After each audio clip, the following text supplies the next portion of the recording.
My name's John. I work at a normal corporation. By the time I hit 28, most of my peers are looking to upskill, or, in their personal lives, they start thinking about getting married.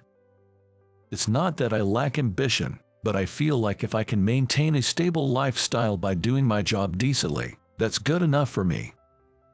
What about marriage, you ask? Well, I don't have anyone in my life right now. Romance and love are just not in the cards for me. I may sound cheerful, but let's face it, I'm not what most would consider good-looking. With this appearance, who would approach me?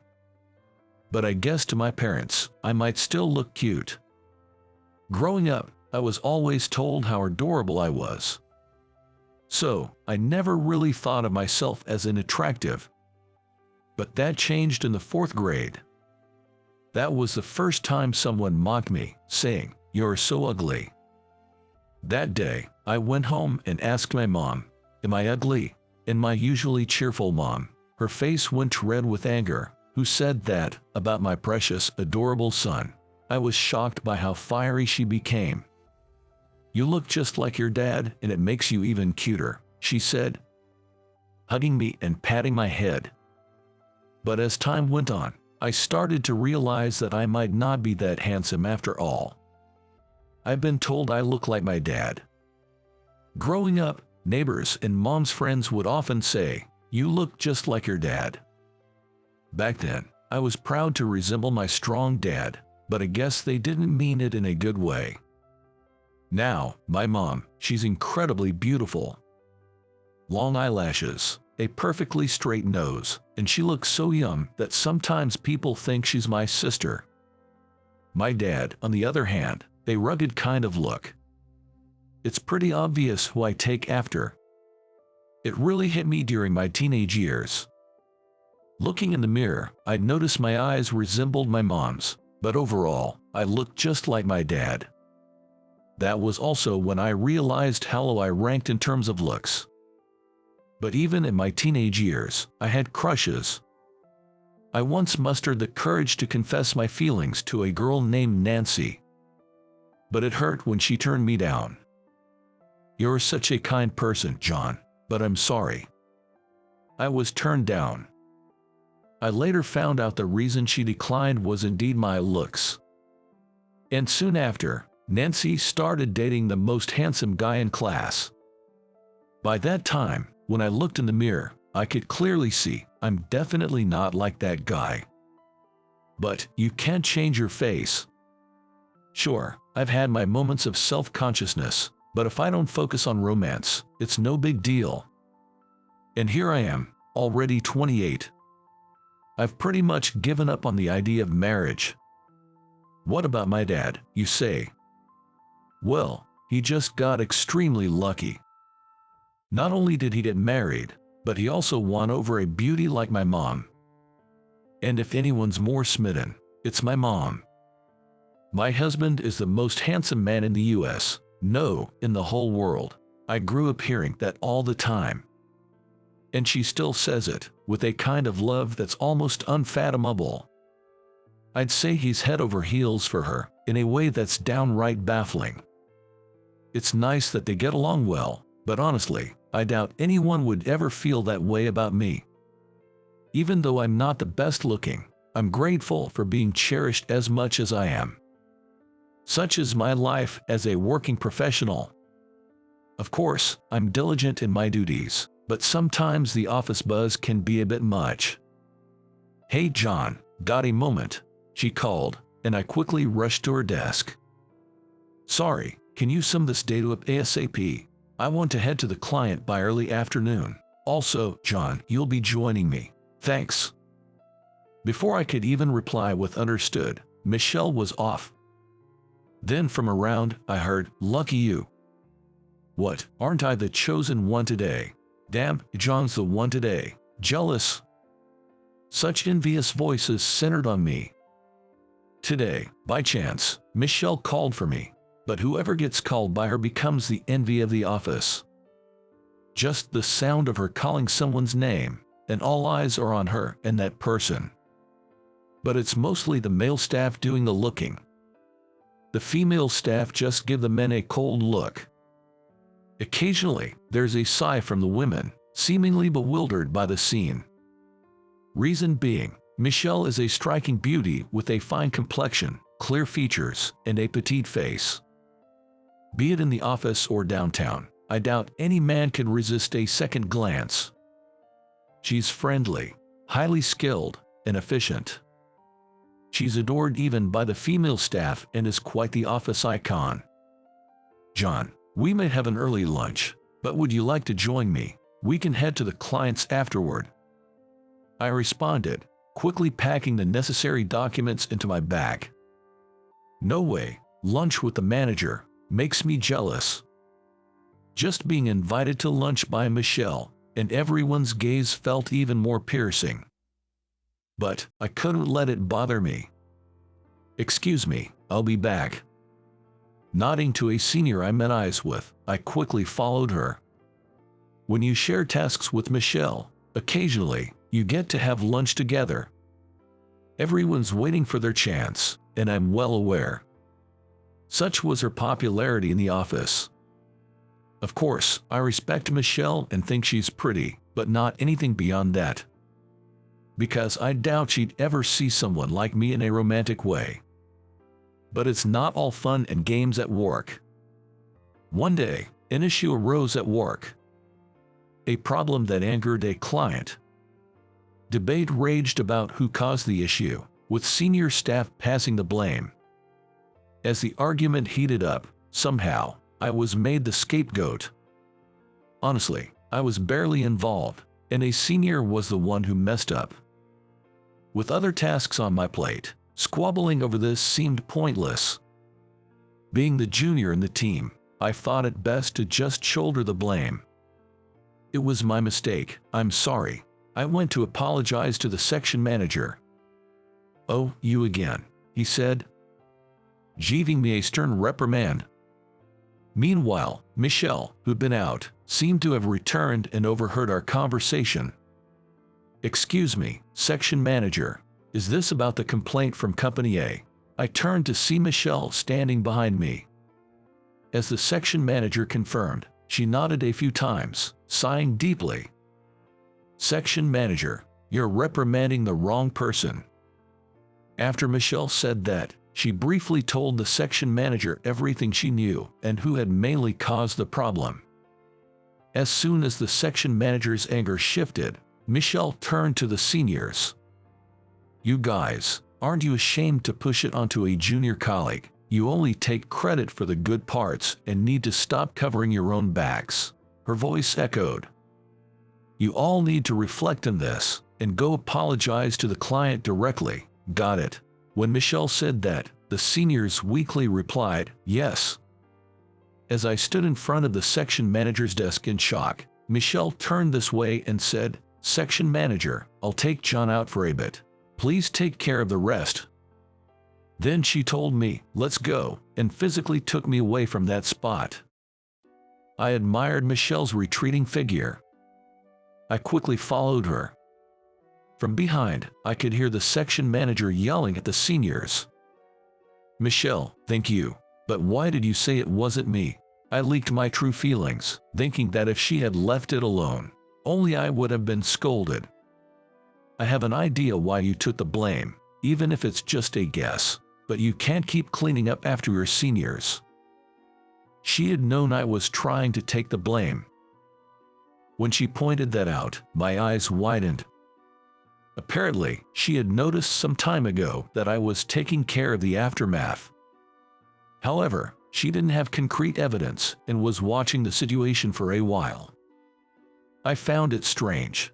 Given your usual work ethic, I couldn't imagine you making so many mistakes. I know you understand the teamwork hierarchy, but doing such things can lower your reputation.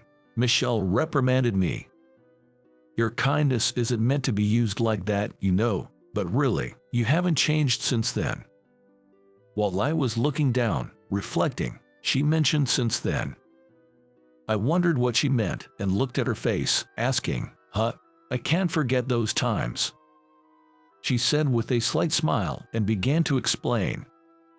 One spring morning, While commuting to the office by train and bus, something happened.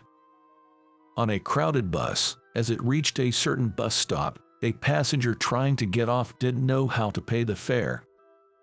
That person was from abroad, speaking some broken English, but mostly trying to ask something to the bus driver in his native language.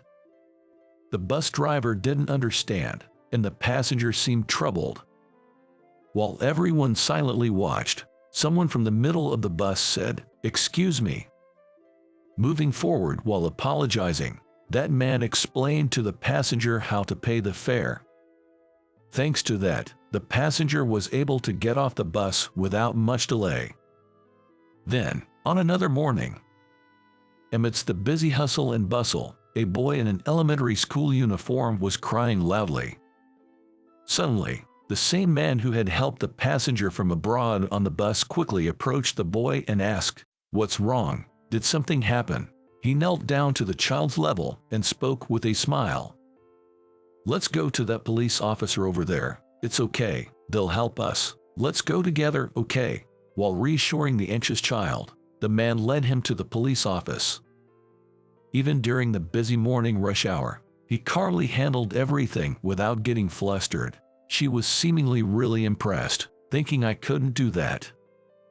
Hearing that story, my face gradually turned red. Even as a new hire, you always showed kindness so readily. I remembered thinking how wonderful you were back then. I couldn't forget that sight. I was surprised when we ended up in the same department after your training," she said, smiling.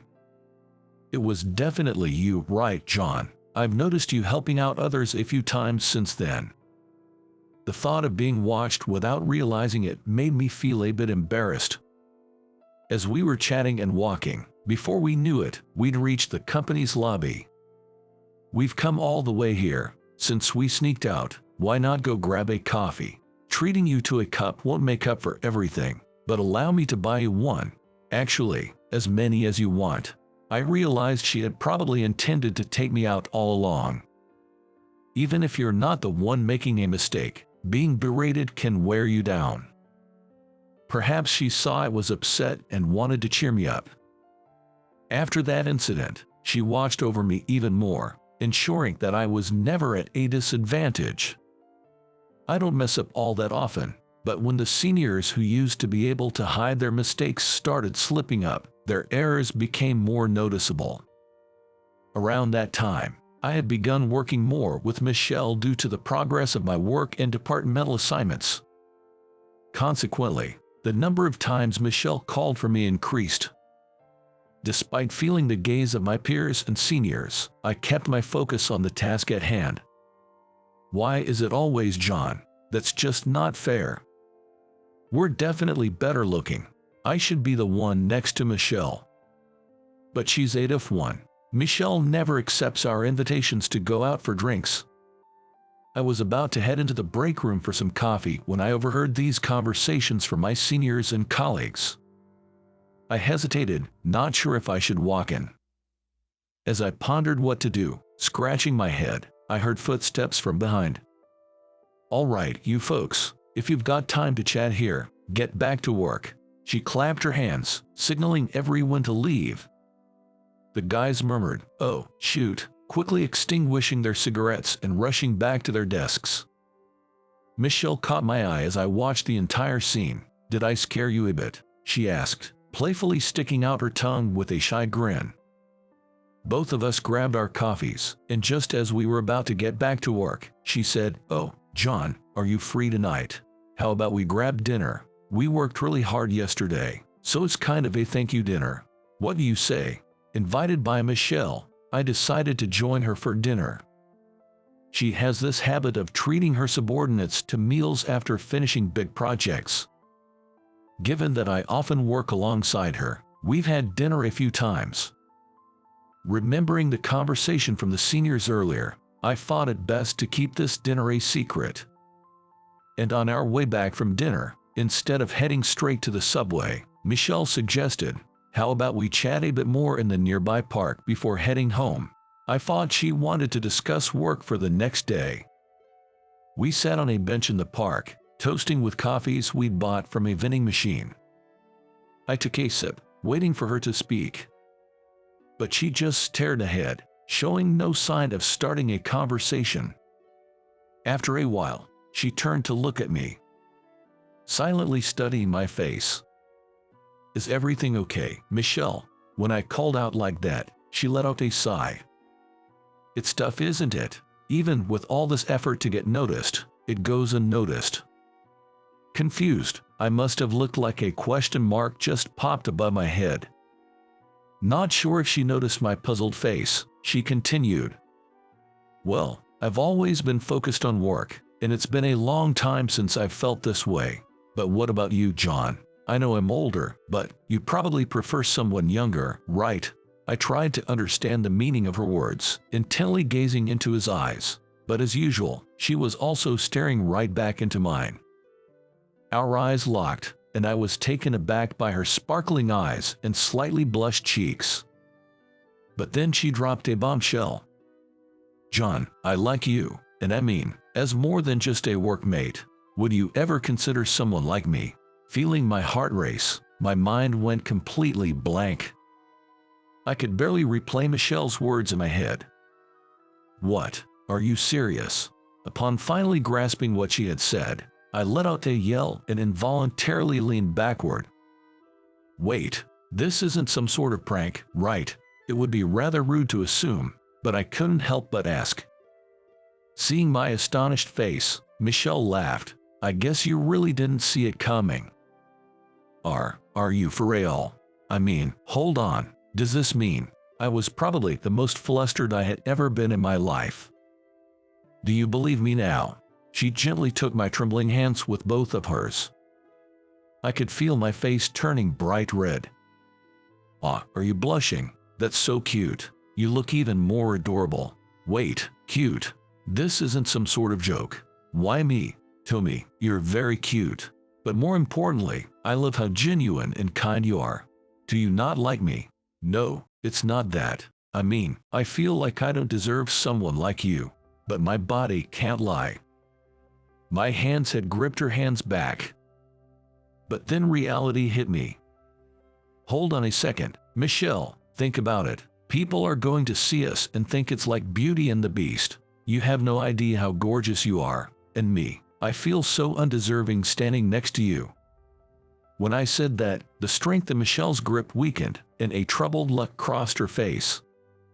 "People have always told me I'm pretty, but I've always had my own insecurities. It's been tough being a female manager. Some say I got to where I am because of my looks, not my skills. Despite everything, I worked hard and proved them wrong. And the kindness I've received from men, most had ulterior motives. But you, John, you're different. You're genuine, sincere, and the kindest person I've ever met. That's what attracted me." Saying this, she squeezed my hand once more. "Do you not feel embarrassed having me by your side?" I conveyed my deepest insecurity. "Why would I be? If you were my boyfriend, I'd brag about you to everyone." She smiled at me warmly. "Look, I can't change my face, but I'll do my best to be a man worthy of you, Michelle." Who could have seen this coming? For someone like me who had given up on even dating, let alone getting married, a new chapter had begun. For a while, I kept pinching my cheek every morning, wondering if this was a dream or reality. Of course, in the beginning, I often doubted, why me? She always called me cute, and I could feel her love from her smiles and gestures. Knowing she chose me gave me a bit of confidence, but it was never enough. To gain more self-assurance, I started hitting the gym. My once skinny frame began to bulk up, and my muscles started showing. The more built I became, the more I looked like my dad. I'd become confident and at ease with myself. My newfound confidence was noticeable to others. "You've been glowing with confidence lately," a female coworker once told me. We didn't hide our relationship, but we also didn't make it public to keep our professional lives separate. No one would ever guess that someone like me was dating the company's top beauty. I'd say it's almost impossible to notice. Sometimes I'd see some good-looking colleagues approaching Michelle, and I'd subtly step in. She'd tease me about my jealousy, but hey, I'm her boyfriend. A little jealousy is natural, right? Then, after about a year of keeping our relationship under wraps, during a morning briefing, our section manager called Michelle and me to stand in front of everyone. I still remember that moment. Everyone's faces, thinking we were about to receive an award or something. "At your leisure," said the section manager, and with that signal, we announced our engagement. Then there was a silence for about 5 seconds, followed by a chorus of startled shouts, sounding almost like screams, resonating with what?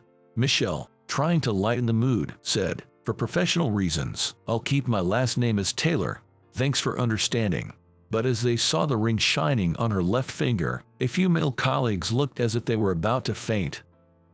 In just one day, it felt like I heard a lifetime's worth of "no way, why him?" About a year and a half after the engagement announcement, my wife went on maternity leave.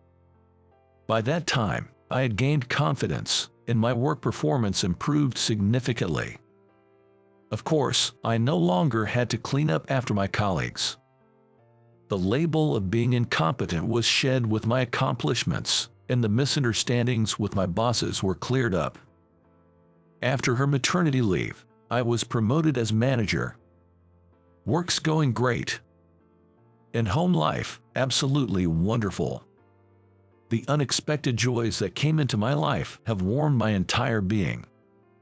By the way, not too long ago, I finally mustered the courage to ask my mom, "Why did you choose Dad?" Turns out, the reason my mom fell for my dad and the reason my wife fell for me was the same. My dad was always kind to everyone and would subtly help those in need, which my mom noticed countless times. And back then, even though my mom was quite the catch, it seemed the only man who approached her without ulterior motives was my dad. Maybe that's why my wife and mom get along so well.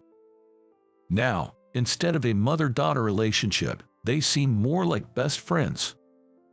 While some families might struggle with in-law issues, it looks like we're in the clear. They often tell each other, "We're so lucky to have such kind husbands," and brag about their husbands. Hearing that makes my dad and I a bit embarrassed, but I guess it's also a kind of happiness. And then, we were blessed with a beautiful baby. She looks like my wife, with sharp and clear features. I might be a bit biased, but I'm genuinely concerned about her future. I'll cherish and raise her with all my love, alongside my wife. How did you like today's story? Your subscriptions and hitting the like button would be a huge motivation for my content creation. I'm looking forward to reading your comments. See you in the next video.